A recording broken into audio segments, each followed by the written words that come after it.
because like I went to school for audio. I didn't go to school for cameras. Ew.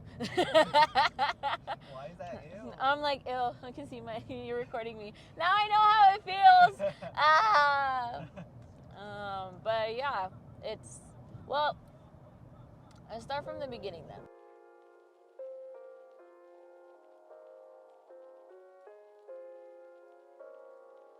I was born in Glendale, California. I'm originally an LA native, and I grew up in Highland Park. My family is pretty small. My grandma was the one who pretty much took care of me the most, and my mom and my dad were both working, so that's who I got to spend a bunch of time with old people. My personality is modeled after both of them, I think, because I just spent so much time with them. And I kind of sometimes consider them like my second pair of parents, because they pretty much raised me when my parents like were gone all day, and I spent so much time with them. My grandma is a Jehovah's Witness. My grandpa wasn't, so that's a very interesting dynamic. I would go to my grandma's house when my parents would drop me off, and don't celebrate holidays, don't do this, don't do that, or whatever, etc. Then I go home, and then we celebrate birthdays. We celebrate Christmas. We have our Christmas tree, but we would be like, oh no, don't talk about it in front of grandma because that's not her thing or whatever. Let's see, where was it? How'd you end up at Mount Sac?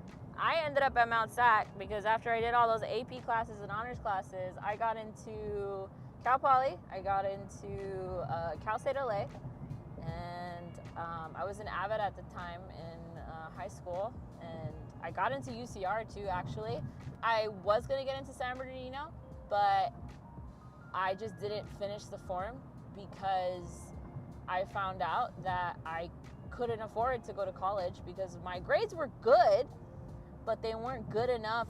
They weren't great enough for like a full paid scholarship. I found out that financial aid came in loans, in scholarships, or in grants. And I did get grants, but some of those grants depend on how much money mom and dad make. And that's great that mom and dad make a bunch of money, but like we're just trying to make ends meet, and that money's not mine. I can't touch that money. And it was difficult deciding on Mount Sac. All my classmates for that year, 2013, are getting into all of these, some are getting into Ivy League school, some of them are getting into Claremont Colleges, McKenna, Harvey Mudd, all these prestigious schools. They show the list of all the places they applied to, and I'm an honor student. I'm an AP student. I'm smart. I'm good at what I do, but I got accepted into these schools. And my mom, I remember this conversation, my mom was like, I can't afford to put you into those schools, and you are not going to get loans. She hates it when I bring up this conversation. I remember the one thing that my dad agreed on, me and him agreed on, and I think I was just trying to fit in with my friends because I was so insecure about where my life was going. He was like, well, why can't my daughter go to a college or go to a university or whatever? And then my mom's all like, well, can you afford to put her in there? Because she's not getting loans. She's not getting loans like you are, because I don't want my daughter in debt. That is literally the best decision my mom ever made for me. And I'm glad that she didn't put me to college at a Cal State or something like that. I'm glad she didn't do that. At the time I wasn't. I was pissed. And I was honestly embarrassed. But it was cool. Thinking back on it now, I'm glad that my parents made me so resilient and just I didn't feel resilient at the time, but I was like, well, if I'm gonna do this, I might as well have fun with it, even if I don't like it. And it's not what I necessarily want. But sometimes you don't get what you want, but you get what you need. I'm pretty sure there was some great opportunities that could have come from there, but for whatever reason, life didn't lead me in that direction. What is the most interesting or fun thing that has happened to you? That's hard. Interesting or fun thing? I actually ended up going to NAM for the job that we are driving to right now, which is I am a content creative assistant, a professor at Mount Sac. His name is Hapa, He teaches the sound design class, aka the DJ class at Mount Sac. And I actually took one of his first classes that he taught at Mount Sac. And I had a very aha moment where I realized that, oh shit, I'm doing something. I have a friend, her name's Dee. She told me this one time, and she's like, if you fall into a path and it just seems to come easy, but there is struggle and it's hard because like you want it so much, but if everything in that path sort of kind of like just falls in place, even if it is hard and difficult, then that's where you're meant to be. And that's kind of what happened with this job that I'm in, being a content creative assistant. I went on a limb, and when I took the DJ class, I have no intentions of being a DJ. It's a good hustle, and maybe I will end up committing to being like a full-time DJ at some point in my life, and it's a skill that I have now. I was like, you know what, this professor seems like he's like where I need to be. I don't know, going on a feeling of intuition.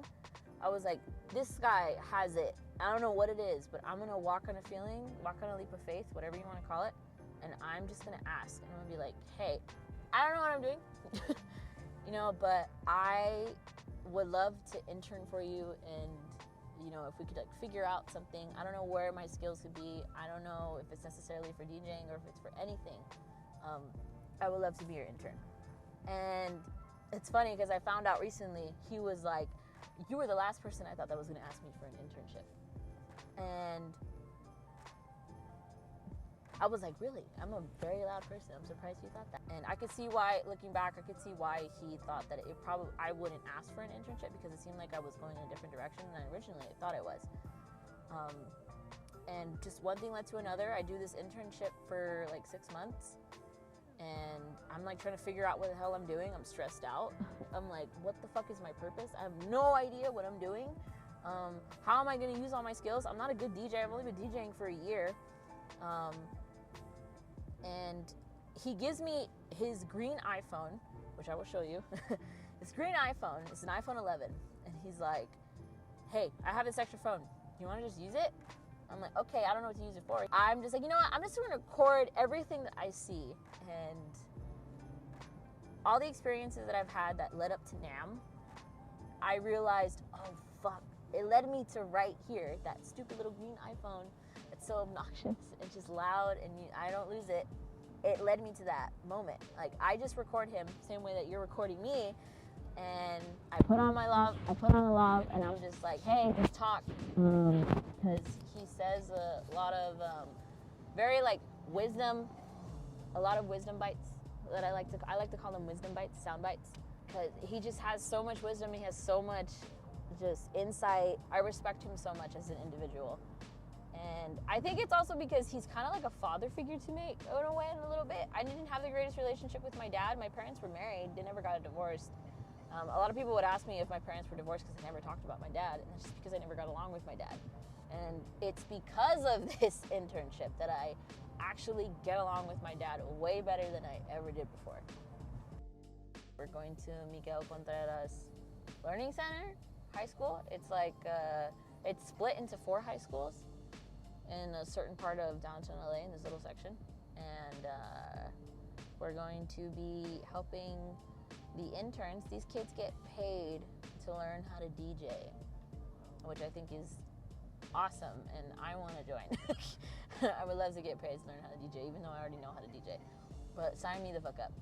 They are going to be emceeing and DJing a volleyball game, and this is the first time they're ever going to be doing it. And it's fun because it's in the heart of LA. So I'm gonna be recording a lot of content. So it's funny. It's gonna be a little bit of Inception. You're gonna be recording you, recording me, recording them. And if they do need help with like hooking up anything, this is gonna be a complete learning experience. Maybe when we get there, they're probably gonna be done setting up, but it's gonna be fun seeing how nervous they are. I don't know, I live for shit like that. Like, even though I get nervous and I get anxious, I think it's just so fun to see people grow and have their, especially like high schoolers, because I remember what it was like to be in high school, and I'm a huge person who loves to give back as much as I possibly can. cry a lot during these experiences because I feel so insecure. I'm like, what am I doing here? Like, blah, blah, blah. And a lot of social anxiety and a lot of insecurities that I have. And I'm just like, what am I doing? Like, oh my God, just getting very overwhelmed.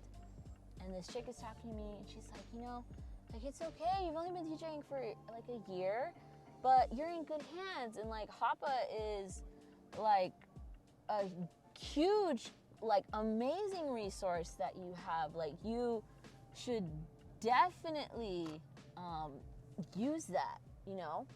Like, that's exactly what you need. We're done. I'm tired. The energy's done. My social battery is low as hell. And then we go home and we get food and we take a nap if we can. I thought I could handle social experiences until I met Hapa, and like, I'm fucking tired talking to people. I get paid to talk to people in both jobs that I'm in. So being a barista and being a content creator, like, even though I'm like behind the scenes and in the camera, I'm still talking. Or maybe I am just a sociable person. I like to call myself an ambivert.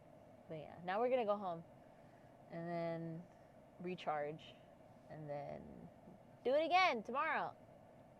Yay!